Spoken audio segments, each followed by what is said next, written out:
Mademoiselle, we welcome you tonight. It is our greatest pride and deepest pleasure to welcome you today. So relax, pull up a chair, and allow us to proudly present your dinner.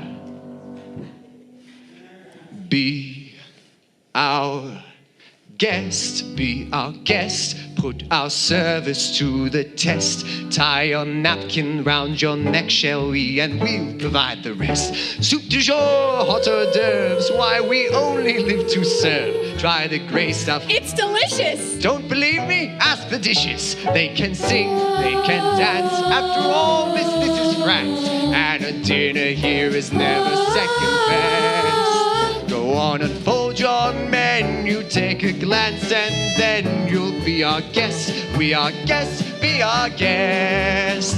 Beef ragout, cheese soufflé, pie and pudding en flambe. We'll prepare and serve with flair a culinary cabaret. You're alone and you're scared, but the banquet's all prepared. No one's gloomy or complaining when the flatware's entertaining. We tell jokes, I do tricks with my fellow candlesticks, and it's all in perfect taste that you can bear. Come on and lift your glass, you've got your own free pass to be our guest. If you're stressed, it's fine dining we suggest. Be our guest, be our guest, be our guest.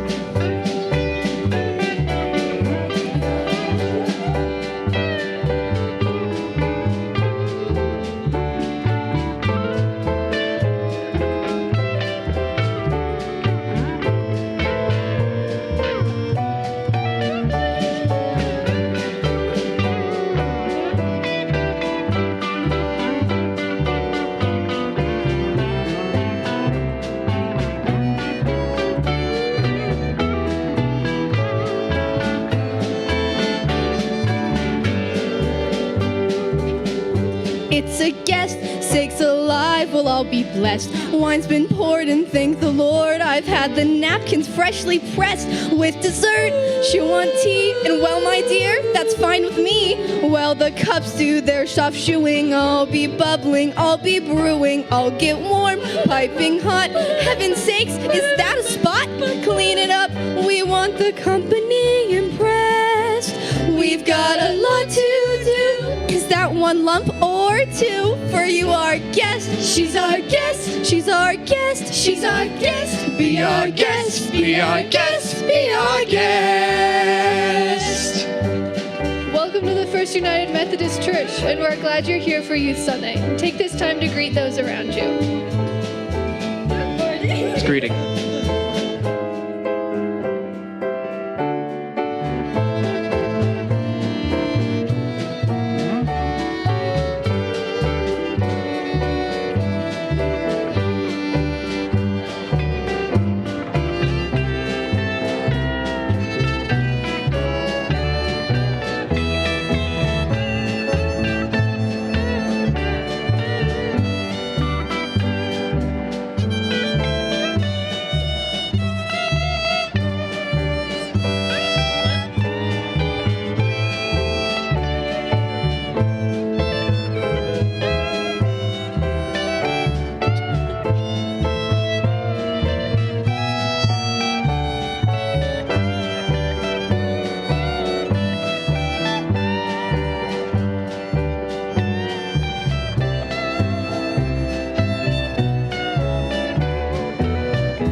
We're going to be singing Lean on Me. Feel free to join us if you know the words.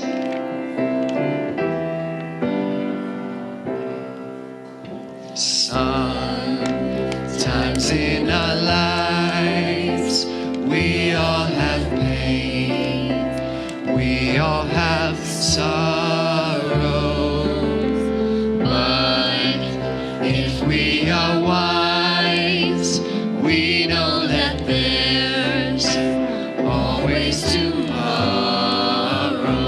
Lean on me when you're not strong. I'll be your friend. I'll help you carry on. For it won't be long till I'm gonna need somebody to lean on. Please swallow your pride. If I have things you need to borrow, for no one can fill those of your needs that you won't let show. So just call on me, brother, when you need a hand. We all need somebody to lean on. I just might have a problem that you'd understand. We all need somebody to lean on. Lean on me when you're not strong. I'll be your friend. I'll help you carry on. For it won't be long till I'm gonna need somebody to lean on. So just call on me, brother, when you need a hand. We all need somebody to lean on. I just might have a problem that you'd understand. We all need somebody to lean on. If there is a load you have to bear that you can't carry, I'm right up the road. I'll share your load if you just call me, call me, call me, call me.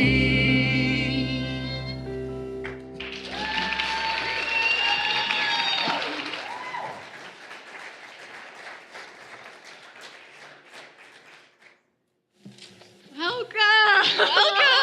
All right, so we know you've already been introduced, but this is Sophie. This is Belle. And we are so excited that you're here tonight. So, we're going to share some announcements that we think are pretty exciting. So there's a backpack ministry invite, and we want to invite someone up, and that person is Mike Vitek.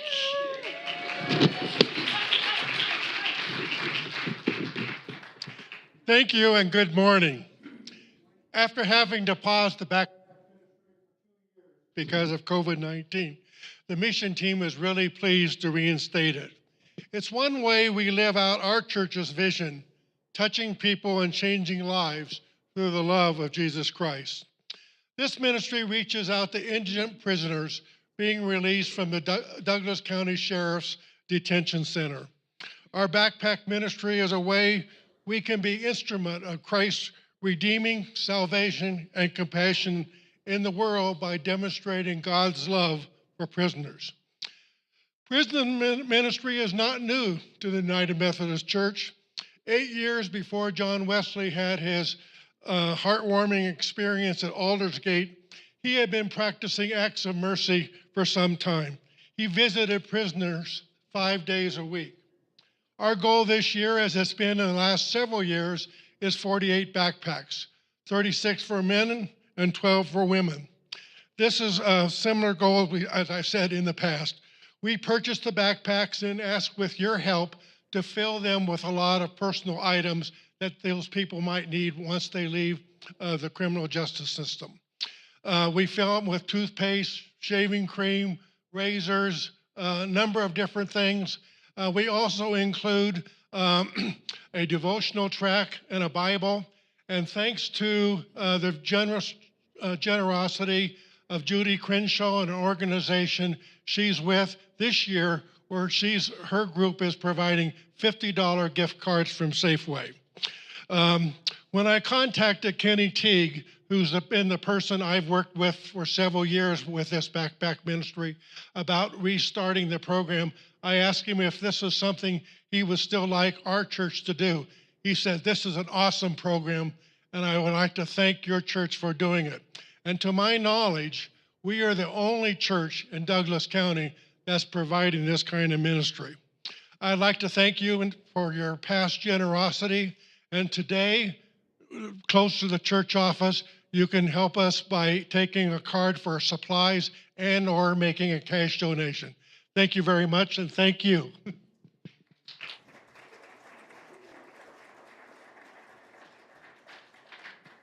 All right, so next Sunday is Celebration Sunday. Reverend Rob will be dedicating the pledge cards. And for music for that, the After Midnight Jazz Band will be providing that. And then there will be a pancake breakfast from 8 o'clock to 10:30 provided by the Boy Scouts. There will be a new pastor announcement, invites, and we're going to have Karen Oliver to speak.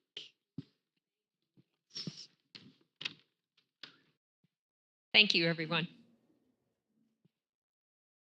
I'm proud to announce the Bishop of the Mountain Sky Conference intends to appoint Reverend Matthew D. Franks as senior pastor of our church beginning July 1, 2022. SPRC met with the district superintendent and Reverend Matt last Tuesday. We believe he will serve our church effectively with both care and passion. We believe Reverend Matt to be in his late 30s, early 40s. Reverend Matt, his wife Ashley, and their two daughters, Laura, who is 14, and Emily, who is 12, will be moving to this area from Oklahoma. I am hoping everyone welcomes Reverend Matt with love and open arms. Reverend Rob will be sharing more information in the newsletter and on the church website. Thank you, and thank you.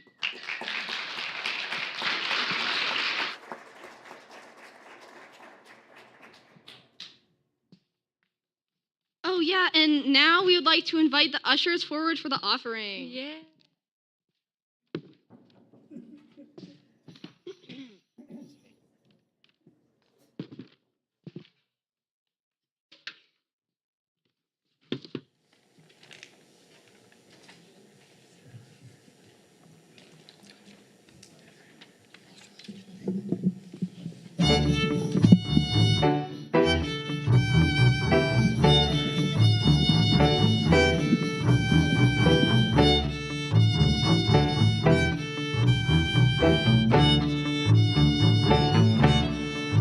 There's something sweet and almost kind, but he was mean and he was coarse and unrefined.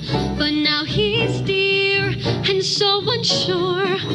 I wonder why I didn't see it there before.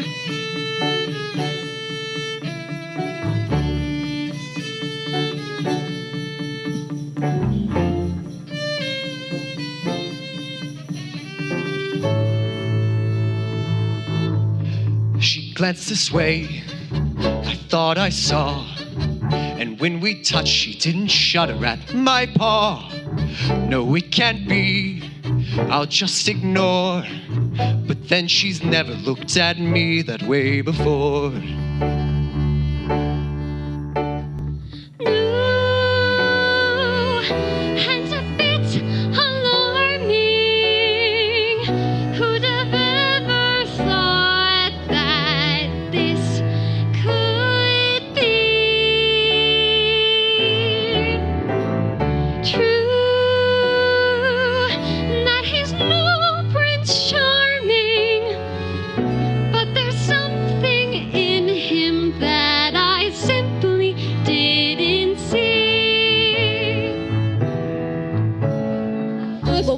my soul. Well, who'd have known?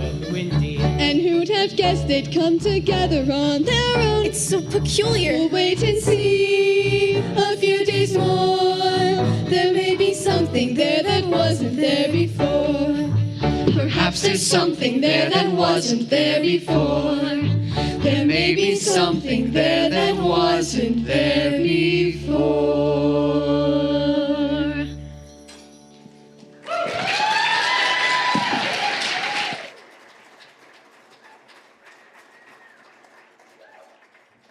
Now we'd like to take it down a notch for a second and have a bit of a sharing / prayer time.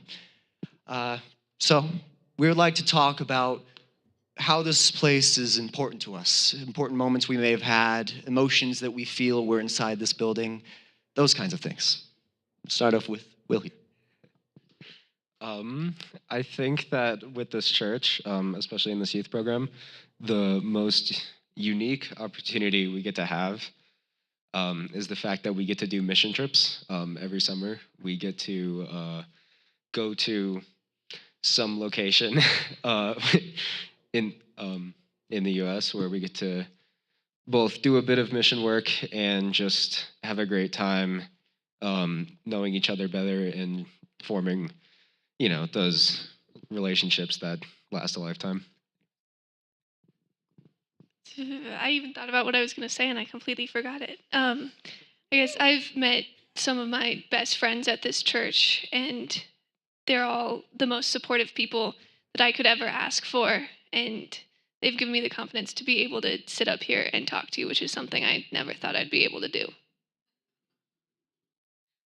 This church has given me definitely some of my best friends, and just genuinely the best people that I think that I'll ever meet. They're all so sweet, and they're so kind and supportive, and I'm so grateful for that. Oh, wow. I'm just really glad that in this church I've got to grow close to people that I've known my whole life. I've known Lexi since I was 2, and I'm really thankful for that. I swear, if I'm the only one to cry, I'm gonna be so upset. Okay. Good. Like they said before, I've just met so many good people, and especially the seniors who are leaving. I've gotten really close to my brother through the church and people that I never thought I'd get close to. And I don't want them to leave, but I love them a lot. So. All right, before we move on, there's one more thing we want to do. We want to bring it out to you. So if any of you have any experiences you want to share, anything you want to talk about in your recent lives or lives in general, anything like that, feel free to raise your hand and I'll come to you.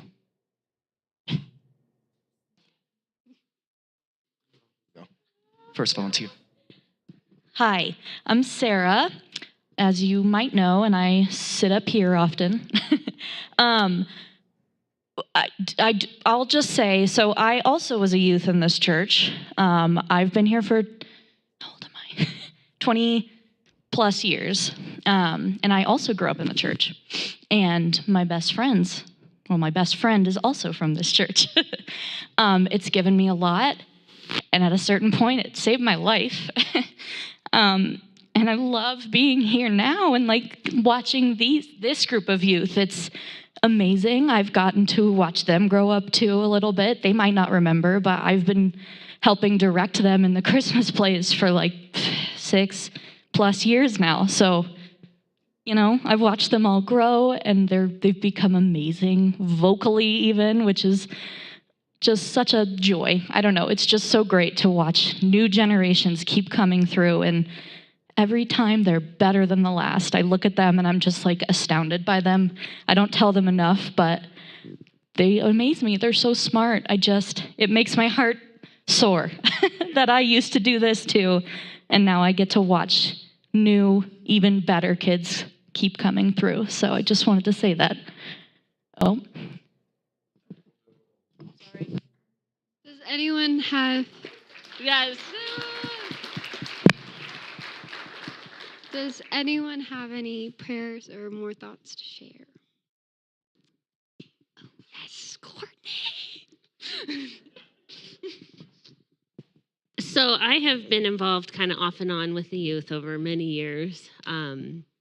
But seeing you all and having known you since you were little people, and your growth and maturity and self-awareness and gifts to the world are just phenomenal. It has been a huge pleasure to me to see you all grow up. And it's just gonna, even when you all were so little, when you got to the age that you could be in umps, I would cry every time you performed. I mean, it just moved me so much to see that growth over the years. And now I'll probably be a disaster on Senior Sunday, saying goodbye to so many of you, but hoping that you will still always return and know that this is your home. We love you so much.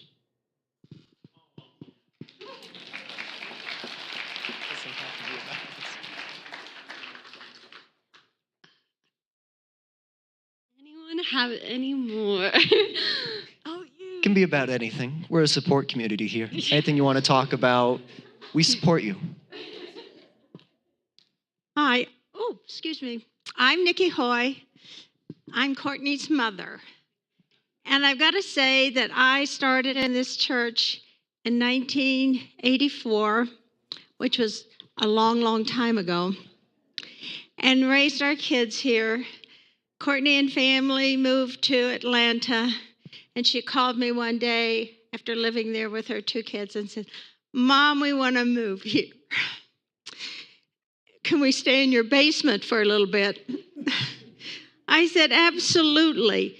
But I want to say, the most important thing I want to say is, I love this church, and ministers come and go, as they do in all Methodist churches. But you all are the church. And I just love everybody. Thank you.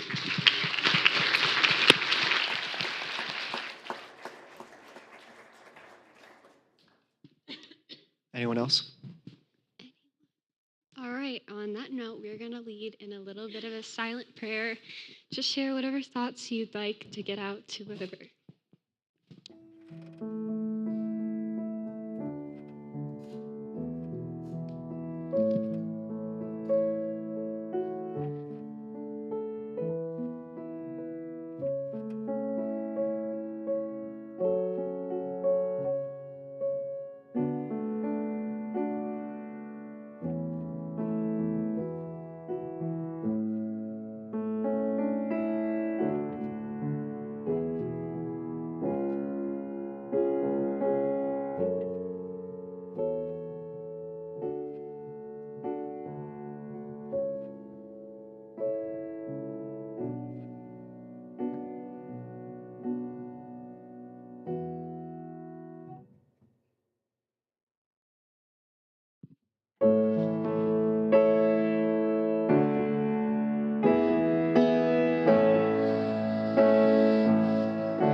There's been a change in me, a kind of moving on.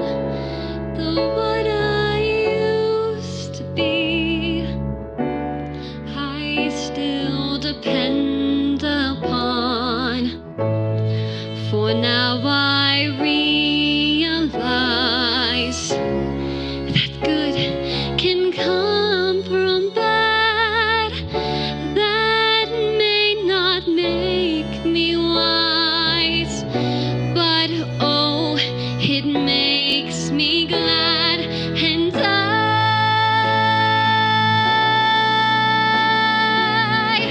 I never thought I'd leave behind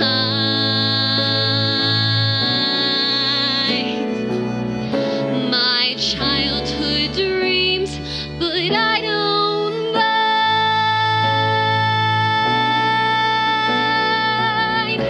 For now I love the world I see. No change of heart, a change in me.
Sorry, I missed that note. I was crying so bad I couldn't see my hand.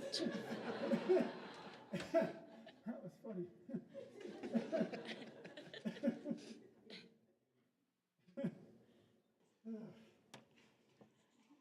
Hello? Well, I'm glad we had that opportunity because I was a hot mess for a while. So I was like, I need about 2.5 solid minutes to collect myself. Good morning, everybody. I'm going to get this front and center. You'll find out about that soon. But first, the scripture that we chose today comes from 2 Corinthians chapter 3, verses 14 through 16. But their minds were hardened. Indeed, to this very day, when they hear the reading of the old covenant, that same veil is still there, since only in Christ is it set aside. Indeed, to this very day, whenever Moses is read, a veil lies over their minds. But when one turns to the Lord, the veil is removed. This is good news. Oh, wow. Okay. I didn't think that I was going to be so emotional today. So I'm very excited. I think that this is maybe the 4th, perhaps the 5th time that I've been asked to fill in. So clearly, I have not alienated enough of you yet. Because you keep asking me back, even though I don't enjoy public speaking, but that's all right. The reason why I was so excited is because when Theresa was talking about Youth Sunday, I knew immediately, as opposed to all the other times, what I wanted to talk about, because usually they throw in some crazy theme and you just kind of have to make stuff up. But I knew from day one that I wanted to talk about this right here. So this year, when the youth started to meet. Obviously, the last 2 years have been a little different. I'll let you guess why. But there haven't been a lot of opportunities for one-on-one. So when things started to open up just a little bit and we felt comfortable meeting to get together again as a youth group, I was like, well, what a great opportunity to kind of pause and reset and reflect on who do we want to be as a group? What are we about? So the very first time that we met, this is larger than I thought it was, wow. The very first time we met, I was like, well, that's great. Let's talk about really good, positive groups that we've been in the past and maybe some not so good groups or teams or whatever. And what do those things have in common, right? And so as we started to talk, a lot of common ideas and words started to surface. So I jotted down some notes and I kind of put it all on this board as a collective art project that we did together. And and the youth will all attest to this, but every time we get together, sometimes on Sundays, sometimes on Thursday nights, this is front and center as a visual reminder of what we're about, right?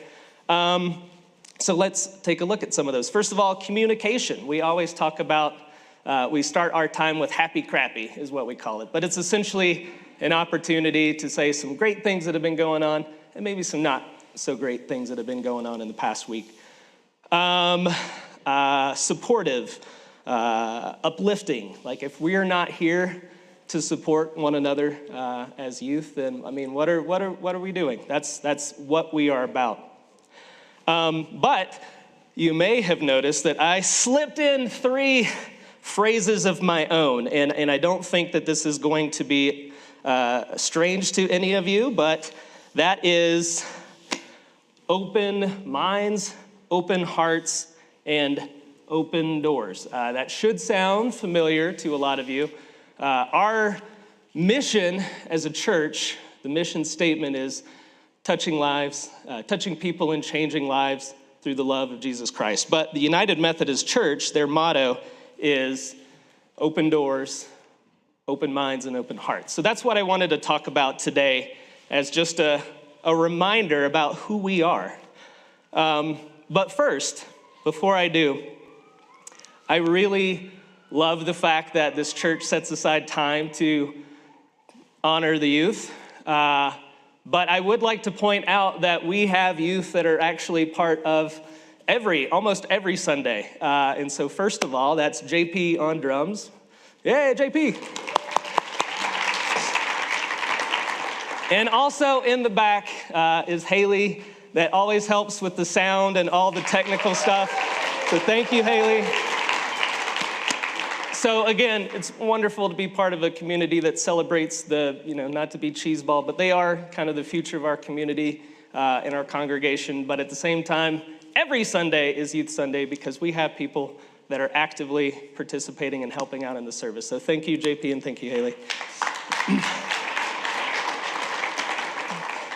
So, back to this, super excited, and then Teresa says, hey, you know what would be a good theme? Beauty and the Beast. All right, great. I had this idea, and now we're doing Beauty and the Beast. That's super. Which I understand, because as you probably saw, like almost half of our youth were part of the Douglas County High School production of Beauty and the Beast. I think a lot of you got to see it. It was awesome. It was so amazing. And so now I was like, well, how do I tie Beauty and the Beast to this great idea that I had? Well, I am a fairly creative person, so here we go. But first of all, I'm taking a look, and I'm seeing the demographic we got going on here, and I'm assuming that you've all seen the animated Disney classic Beauty and the Beast. If you haven't, I feel like that's like a choice you're making. It's like been 31 years, so. But I had the youth this past Thursday help me out with a visual recap. So here we go. Once upon a time, there was a prince that lived in a castle. There he is. There he is, right there. There he is. And then he was approached by a witch that he turned away. Oogly, oogly, oogly, oogly. That's how you know she's a witch. Oogly, oogly, oogly. And when she was turned away, that witch transformed him, poof, right back there, into a hideous beast. And then for some reason, I didn't get this part, she changed all of his castle staff, servants, into furniture. That seemed like an overstretch. I was like, were they mean to you? I mean, really, but she's a witch, what are you gonna do? All right, flash forward years later, and an old man gets lost in the woods and finds his way to the castle. And the beast takes him prisoner. Oh, he's sad. There we go. And then his lovely young daughter she finds him and she decides to be taken prisoner instead so her father can go free. Flash forward, the beast and the young woman start to have a relationship, a friendship develops. It looks like they're going on a picnic, but no, it's an angry mob that at the end tries to attack the beast and his castle. And at the last moment, she realizes that she loves him. She gives him a kiss and says, I love you. And magically, he is transformed from the beast. It looks like a whale. Transformed from a beast back into a prince. And they all live happily ever after. So, very talented artists. Very talented artists. So that is Beauty and the Beast in a nutshell. That's all you need to know. But yes, if you haven't seen it, please see it. It's been 30 years. So what does that have to do with open doors, open minds, and open hearts? Well, let's start with open doors. That one is easy because to me, the most iconic song from the movie is all about open doors. And that is, thank you, Tate, Be Our Guest. Yes, be our guest. Come inside. Pull up a chair. Let's have a meal. There's a very wonderful thing that happens when you invite people into your home and you share a meal. And I'm not just talking about open doors in the sense of a very metaphorical opening your life to other people. Yes, that is a thing. And yes, there are such things as virtual communities like Twitter and Facebook, where you and your 263 closest friends from elementary and middle and high school and college share pictures of family and pets and failed baking attempts. Yes, that is a type of community for sure. But what I'm talking about today by open doors really, truly is opening that door and inviting people in. I know the last 2 years has been a little weird, and we maybe have not felt as comfortable with inviting people and having those one-on-one connections, but I guarantee you, when you open yourself up to that kind of intimacy and vulnerability, there's so many growing opportunities that we have as a church. When Courtney and I first started coming, the church did, I don't know, I think maybe a lot of you participated, but it was called Small Groups or the Dinner for Eight. Did some of you have an opportunity to do that?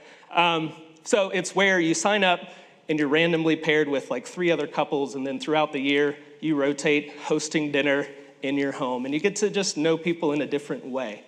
And gosh, that was 8 or 9 years ago, so flash forward to just this past January, and one of the couples from our group, I think they go to the second service, it's Pat and Bill Burcham, they invited us over randomly this past January for brunch at their house. And I don't know if they normally would have done that if we hadn't had that past connection, that past opportunity to get to know each other a little bit better. To this day, I still have her mulled wine recipe, and I'm not going to tell you the secret ingredient, but it's awesome. But anyway, that kind of vulnerability, inviting people into your home, that's how we get stronger as a community. And if we're stronger as a community, we can be stronger for our community, right? So that is open doors. And also, that's individually. As a church, our doors should be open always, but we'll talk about that in a bit.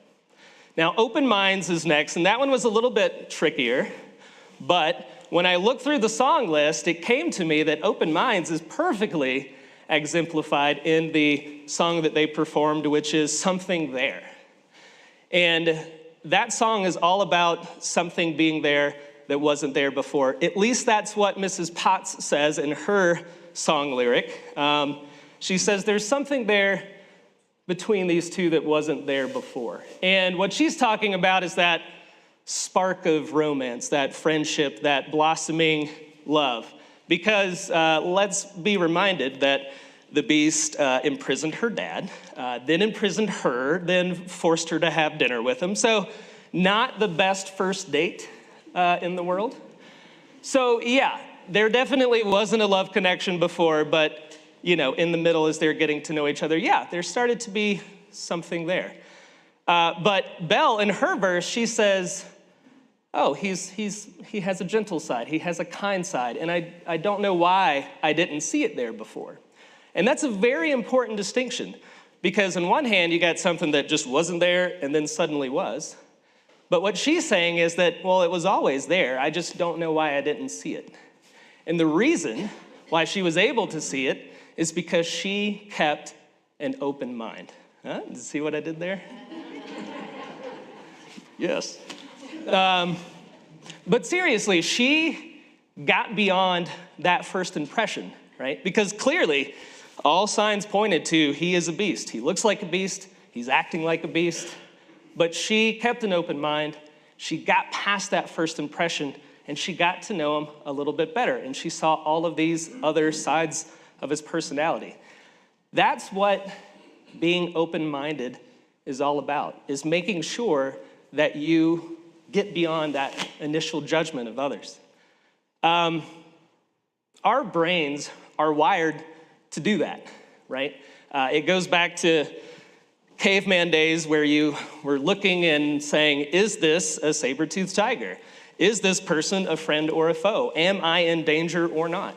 That's a normal thing. Your brains are wired to make these snap decisions to order to understand life. And even though we don't live in caves anymore, our brains are still wired to do that, are still wired to try to make sense of the world visually and quickly make decisions about things. And that's okay. Your brain's wired to do that. But what's not okay is if you never get past that first 10 seconds, right? If you say, I looked at the shirt you're wearing, or I heard that you're with this political party, and I've made my decision about who you are as a person. If you never get beyond those first 10 seconds, those first visual cues, that's not an open mind. And you're shutting yourself off to so many wonderful people and experiences. Now, don't get me wrong, there's nothing wrong with surrounding yourself with like-minded people. That's essentially what this church is, right? We're all like-minded people. We all have that common mission of open doors, open hearts, and open minds. But what's great about a church is that we're all coming to the table with our own experiences, our own backgrounds, our own beliefs and thoughts and opinions. And that diversity is what makes us stronger. I don't know if you've heard the analogy, but when you surround yourself with people that think the same thing that you think, or you watch news and media that exactly agrees with what you agree with, that's what they call living in an echo chamber. And I like that metaphor because you can see it, right? All of the things I think and feel are just being reflected right back to me, and that's it. That's the sum of my experience. And that's one way to live, sure. But when you cut yourself off from the wide variety of people and thoughts and ideas and beliefs, even if they're different from your own, you're only living a very small path of your life. Think of it like this. When you exercise, you are working out your muscles. You're challenging your body, and you're breaking it down because of that challenge. And when you break down and you tear those muscles, they become stronger as a result. Well, faith works the exact same way. There's nothing wrong with having a strong opinion. There's nothing wrong with having strong beliefs. I think that that's wonderful to have conviction. But if you live in that echo chamber where you're just surrounding yourself with people that think the same thing you do, then how strong is your faith really? If you're not challenging it by surrounding yourself with the wide variety of people there are in life, then you're not getting that workout. You're not getting that exercise. You're not making sure that you're keeping that open mind to all of the things and all the wonderful people that there are that's outside of your immediate experience. So, finally, open hearts. Now, open hearts is definitely about loving others as often as we can. But again, what does that have to do with Beauty and the Beast? Well, this one I actually had to ask Belle about, Annabelle. She sang the song that she had recommended for Open Hearts. I don't think it's in the regular movie, but it's the Broadway version, right? And that is A Change in Me. And the reason why I think it's such a perfect fit is the lyric that she sang was, this isn't about a change of heart, but it's about a change in me. And if you think about it, a change of heart is something that you can decide on. You know, oh, I've had a change of heart. I thought this and now I think that. I was open to this experience and now I'm not. Or I wasn't and now I am. That almost implies a decision that you're making. But a change in heart, no, it's a change in me. And when you lead with love, when you are open-hearted, rather than seeing it as something that you have a choice in, then you're always leading with love. You always have that positive intention when you're interacting with people. To me, an open heart is what happens after you have the open door and you have the open mind. I've invited you in, we've had a conversation, maybe we don't agree on things, but I'm willing to talk with you, and then at the end, you decide, you know what, based on your ideology, based on that weird curly beard that you have, I'm shutting you out of my life. That's where you have a closed heart. You might have had an open door, you might have had an open mind, but you'd still decide, this person doesn't belong in my life. Now, I understand that open-heartedness can be difficult as individuals, right? sometimes we have to close our hearts to people just so that we don't get hurt. It's a self-preservation thing. There are some people that, quite honestly, and maybe you're thinking of them now, that you've had to move away from your life just because they were maybe almost toxic. And I understand that that is a thing, but when you lead with love, when you lead with that positive intention, you'll be surprised at how often people meet you back with that positive intention and with that positive love. If there's anything that I have gathered from Scripture, it's that Jesus went out of his way to spend time with those that society did not love. Prostitutes, tax collectors, lepers, every single one of the people that society had turned their backs on, that hated, that was his jam, right? He spent time with him. He went out of his way to love the unloved. That might be difficult to understand individually, but as a church, I think that it's pretty easy to do, to be open-hearted. If we are not here to love those who need love the most, then what are we doing? Open hearts. So, what are you about, church? Open doors, open minds, open hearts. Now, this message isn't to be about your doors should be so open that you invite every stranger off the street. But if you like card games or board games and you want to come over to my house afterwards, you're more than welcome. And I know that I've said that before and you laughed like I'm joking, and I'm not. But it is about giving yourself those opportunities to really make those one-on-one connections, right? Because those kinds of bonds, when we take the time to make them, it makes us so much stronger as a community. Open minds.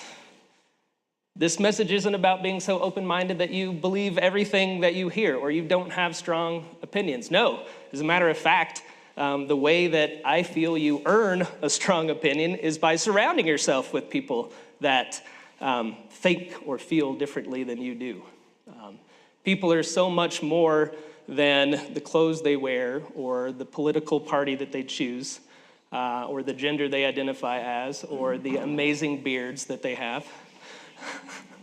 I'm giving it a try. Courtney's very supportive, but yeah, I don't know. We'll see how it goes. And then finally, open hearts. This message isn't about being so open-hearted that you love everybody, but then again, it kind of is.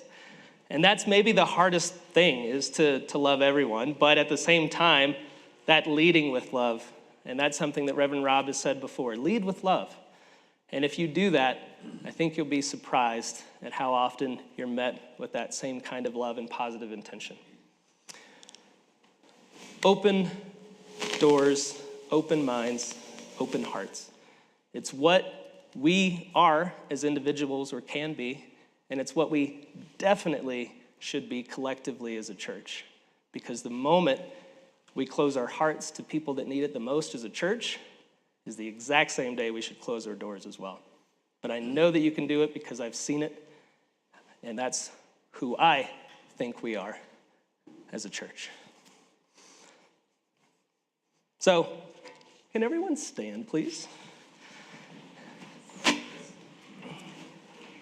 And reach out as you are comfortable.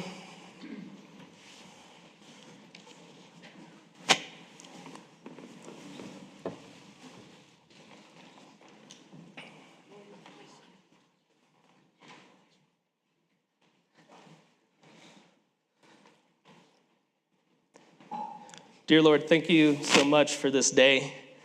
Thank you so much for this youth group that means so much to me and so much to a lot of people here, I know. And as we go out today and for the rest of this week, please just let us think about how we can be that open door, open mind, and open heart in our community. In your name I pray, amen.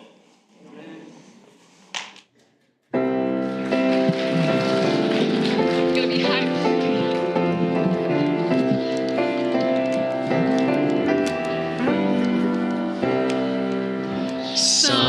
Sometimes in our lives, we all have pain, we all have sorrow. But if we are wise, we know that there's always tomorrow. When you're not strong, I'll be your friend. I'll help you carry on. For it won't be long till I'm gonna need somebody to lean on. Please swallow your pride. If I have things you need to borrow, for no one can fill those of your needs that you won't let show. So just call on me, brother, when you need a hand. We all need somebody to lean on. I just might have a problem that you'd understand. We all need somebody to lean on. Me, when you're not strong, I'll be your friend. I'll help you carry on. For it won't be long till I'm gonna need somebody to lean on. So just call on me, brother, when you need a hand. We all need somebody to lean on. I just might have a problem that you'd understand. We all need somebody to lean on. If there is a load you have to bear that you can't carry,